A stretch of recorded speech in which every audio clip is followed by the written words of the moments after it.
दुधामध्ये पिठी साखर घालून तुम्ही कधी हा पदार्थ बनवला आहे का? एकदा ही भन्नाट पद्धत पहा. बाहेरून एकदम खुसखुशीत आणि चवीला इतकी भारी की महिनाभर टिकवून ठेवता येईल. घरात दूध असेल तर आजच हा पदार्थ बनवून बघा. त्यासाठी लागणारं साहित्य पाहूया. इथं 1 वाटी आपल्याला पिठी साखर घ्यायची आहे. 1 वाटी इतकं साजूक तूप लागणार आहे. 1 वाटी इतकं दूध लागणार आहे. आता हे दूध आणि तूप आणि साखर हे आपल्याला समप्रमाणात घ्यायचं आहे. साखर आपल्याला फक्त काय करायचं आहे, ती वाटीत अशी दाबून भरायची आहे 1 वाटी. नंतर त्याच्यासाठी लागणार आहे इलायची पूड लागणार आहे, चिमूटभर खायचा सोडा, चवीनुसार मीठ आणि 1 किलो मैदा लागणार आहे. आता काय करायचं आहे, सुरुवातीला आपल्याला एक भांडं घ्यायचं आहे. तर इथं मी एखादं पात्र भांडं तुम्ही काही घेऊ शकता. तिथं मी पातेलं घेतलेलं आहे स्टीलचं. त्याच्यामध्ये दूध घालायचं आणि हलकंसं आपल्याला कोमट करायचं आहे. जास्त पण आपल्याला गरम करायचं नाही. हलकंसं कोमट झालं की गॅस बंद करायचा आहे. पातेलं आपल्याला खाली घ्यायचं आहे आणि नंतर याच्यामध्ये आपल्याला घालायचं आहे पिठी साखर आणि साजूक तूप जे घेतलेलं आहे, तर ते आपल्याला दोन्ही पण याच्यामध्ये घालायचं आहे. सुरुवातीला इथं मी पिठी साखर घातलेली आहे. चमच्याने आपल्याला ढवळून घ्यायचं आहे. साखर पटकन विरघळल्या जाते आणि तूप घेताना हे आपल्याला वितळलेलंच तूप घ्यायचं आहे. आळलेलं तूप अजिबात वापरायचं नाही.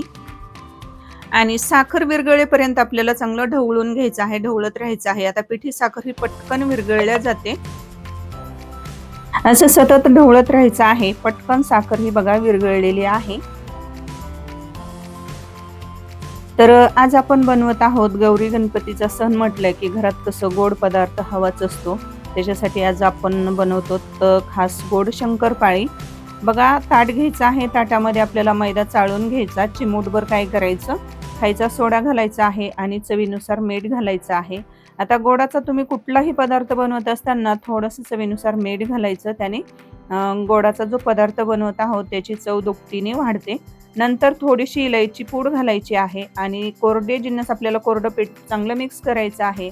आणि नंतर जे आपण दुधामध्ये तूप आणि साखर जे विरघळून घेतली होती आणि तूप वितळून घेतलं होतं ना, तर ते आपल्याला मिश्रण काय करायचं आहे, या मैद्यामध्ये थोडं थोडं घालायचं आहे आणि घट्ट असं हे याचा पिठाचा गोळा मळून घ्यायचा आहे.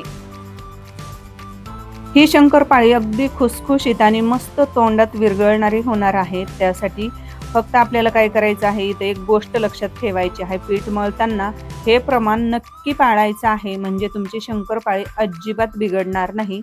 तुम्हाला शंकरपाळी कशी आवडते, जास्त खुसखुशीत की थोडी सॉफ्ट, तर मला कमेंटमध्ये नक्की सांगा. आता इथं बघा, जे आपलं मिश्रण होतं, जे म्हणजे दुधाचं, तुपाचं आणि साखरेचं जे मिश्रण होतं, तर ते पूर्ण याच्यामध्ये बसलेलं आहे, म्हणजे एवढं लागलेलं आहे. आपल्याला वरतून अजिबात पाणी किंवा दुधाचा वापर करायचा नाही, म्हणजे मला काहीच लागलेली नाही गरज. जर तुमचं हे पीठ जर म्हणजे मैद्याचं पीठ जे आहे ना, हे मिश्रण जास्त जर तुम्हाला घट्ट जर वाटलं ना, तर तुम्ही मैदा किती घेणार आहात, तर थोडंफार प्रमाण कमी जास्त होऊ शकतं. पण माझं एकदम परफेक्ट झालेलं आहे. मला वरतून अजिबात दुधाची गरज लागली नाही. आणि जर तुम्हाला जास्त मिश्रण घट्ट वाटलं ना, तर थोडंसं हलकंसं कोमट दूध करायचं आणि वरतून थोडंसं दूध वापरायचं. आणि जर तुमचं हे मिश्रण जर जास्त जर तुम्हाला पातळ झाल्यासारखं जर वाटलं ना, तर थोडासा मैदा ॲड करायचा. एकदम असं आपल्याला घट्ट असं हे मळून घ्यायचं आहे. व्हिडिओमध्ये दाखवल्याप्रमाणे घट्ट असा पिठाचा गोळा मळून घ्यायचा आहे. जास्त पण याला असं कणकेसारखं चपातीची जी आपण कणिक मळतो की नाही, तसं अजिबात मळत बसायची गरज नाही. फक्त आपल्याला हलकंसं असं हे पिठाचा गोळा असा मळून घ्यायचा आहे, गोळा करून घ्यायचा आहे. आता बघा, आपल्याला हे पीठ काय करायचं, 10 मिनिटासाठी थोडंसं भिजण्यासाठी ठेवायचं होतं. तर मी 10 मिनिट थोडंसं साईडला ठेवलं होतं. 10 मिनिटानंतर थोडंसं आपल्याला मिक्स करायचं. पीठ चांगलं भिजल्या जातं आणि थोडंसं सैल होतं. पिठाचा थोडासा गोळा घ्यायचा आणि आता आपल्याला शंकरपाळी लाटायची आहे. तर असा एकदम छोटा गोळा घ्यायचा नाही, चपातीला घेतो तसा थोडासा मोठा घ्यायचा आहे. आणि अलगद असं आपल्याला याचं काय करायची आहे, पोळी लाटून म्हणजे चपाती लाटून घ्यायची आहे. अर्धी चपाती लाटून घ्यायची आणि अर्धी चपाती लाटल्यानंतर आपल्याला एक तिथं सर्वात महत्त्वाची एक टिप्स वापरायची आहे. तर ती आता आपण पाहणारच आहोत पुढे.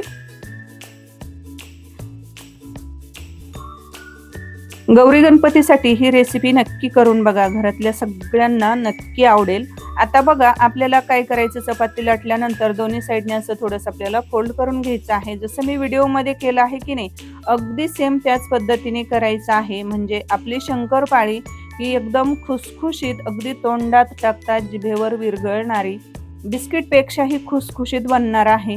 त्यासाठी आपल्याला ही टिप्स इथं फॉलो करायची आहे आणि नंतर आपल्याला चपाती गोल लाटून घ्यायची आहे.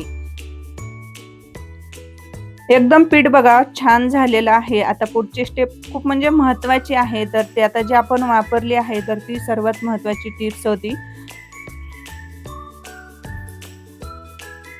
तर मला एक सांगा मैत्रिणींनो, तुम्ही आपले व्हिडिओ कुठून पाहतात? कोणत्या गावातून, कोणत्या राज्यातून, कोणत्या जिल्ह्यातून पाहतात, कोणकोणत्या शहरातून पाहतात ना? तर मला कमेंटमध्ये नक्की कळवा. म्हणजे मला पण समजेल की आपल्या कीर्तीज रेसिपीचे व्हिडिओ कुठपर्यंत पोहोचलेले आहेत आणि कुठून पाहतात, तर माझ्या लक्षात येईल. आणि हो, सर्वात महत्त्वाचं म्हणजे मला व्हिडिओच्या शेवटी तुमचे आभार सुद्धा मानता येतील. बघा चपाती लाटून झालेली आहे आणि आता आपल्याला साईडचं जे काय जी चिरा पडतात, अशा भेगा पडतात चपातीला, तर ते कट करून घ्यायचे आहेत आणि चौकोनी आकारामध्ये ही पोळी आपल्याला कट करून घ्यायची आहे. जास्त लाटताना पातळ लाटू नका. थोडीशी आपल्याला जाड ठेवायची आहे. मी तुम्हाला जवळून सुद्धा दाखवते. तर एवढी जाड पाहिजे आहे आणि जर तुम्हाला जास्त जाड वाटली तर वरतून अलगद आपल्याला थोडंसं लाटण्याने परत लाटून घ्यायचं आहे. आता पाहू शकतात व्हिडिओमध्ये दाखवल्याप्रमाणे आपल्याला इतकी जाड चपाती हवी आहे. आता इथं तुम्ही तुमच्या आवडीनुसार इथं शंकरपाळी कट करून घेऊ शकतात. आता इथं मी छोट्या-छोट्या आकारामध्ये चौकोनी आकाराची शंकरपाळी कट करून घेणार आहे. अशा साध्या आणि सोप्या घरगुती रेसिपीसाठी कीर्तीज रेसिपीला नक्की सबस्क्राईब करा. बघा इथं चौकोनी आकारामध्ये मी शंकरपाळी कट करून घेतलेली आहे आणि फक्त लाटताना काय करायचं, तुम्ही चपाती जास्त पातळ लाटू नका. नाहीतर काय होईल, मग शंकरपाळी एकदम अशी कडक होईल, खुसखुशीत होणार नाही. आणि जास्त बी जाड ठेवू नका. जशी मी लाटली आहे व्हिडिओमध्ये दाखवल्याप्रमाणेच आपल्याला तितकी जाड ठेवायची आहे चपाती. जर तुम्ही जास्त जाड जर ठेवली ना, तर मग तेलामध्ये शंकरपाळी विरघळण्याची शक्यता असते. आता बघा इथं शंकरपाळी आपल्याला काय करायचं आहे, स्पॅच्युलेच्या साहाय्याने आपल्याला ही मोकळी करून घ्यायची आहे. आता इथं शंकरपाळी बघा सगळी कट केलेली मी मोकळी करून घेतलेली आहे. आता इकडं तेल गरम करायला ठेवलेलं आहे. तेल तापलेलं आहे आणि तेल तापलं की नाही, सुरुवातीला आपल्याला थोडासा छोटा पिठाचा गोळा घालायचा, त्या तेलामध्ये टाकायचा अगदी थोडासा आणि तळून पटकन वरती आला की समजायचं तेल आपलं हे शंकरपाळी तळण्या इतपत तापलेलं आहे. आता याच्यामध्ये काय करायचं, शंकरपाळी तळण्यासाठी सोडायची आहे. झाऱ्यावर घ्यायची आणि तेलामध्ये अलगद सोडायची.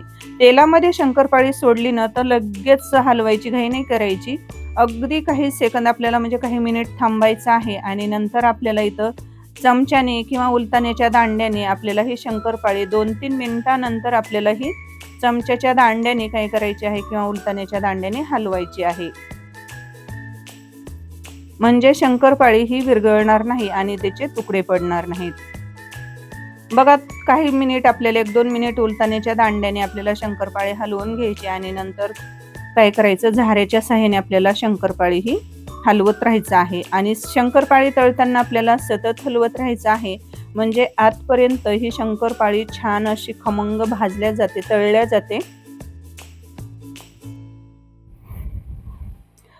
जर तुम्हाला आजची रेसिपी आवडली तर व्हिडिओला लाईक करा आणि तुमच्या मित्र-मैत्रिणींना नक्की शेअर करा. बघा शंकरपाळीचा रंग असा थोडासा चेंज झालेला तुम्हाला दिसत असेल, तरी सुद्धा आपली शंकरपाळी आपल्याला हवी तशी शंकरपाळी तळलेली नाही. परत आपल्याला काही मिनिट आपल्याला तळून घ्यायची आहे.